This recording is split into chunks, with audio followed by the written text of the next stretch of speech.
আজকালকার বাচ্চারা মাকে মম, মামুনি, মাম্মি, আই লাভ ইউ খুব অনায়াসেই বলতে পারে, কিন্তু আমি কখনো মাকে মা ছাড়া অন্য নামে ডাকতে পারিনি।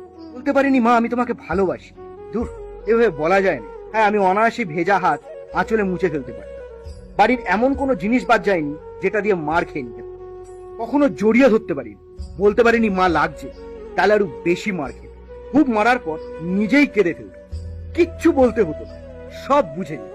ডিপ্রেশনের ওষুধ ঝাঁটার বাড়ি ছিল, নিজে মারত কিন্তু বাবার থেকে বাঁচাত। শরীর খারাপের সব থেকে বড় ডাক্তার মা ছিল।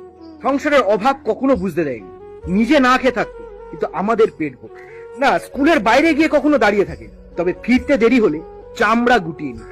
একটা আলাদা ভয় কাজ করত, মাঝে মাঝে খুব রাগ হতো, কিন্তু ওই মায়ের হাতের মাখানো ভাতের স্বাদ আলাদা ছিল। ওই কোল ছাড়া শান্তি কোথায় পাবো?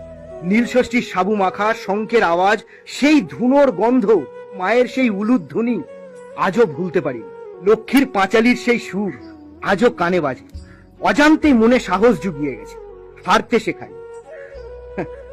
মা, তোমায় ভালোবাসি বলতে পারি।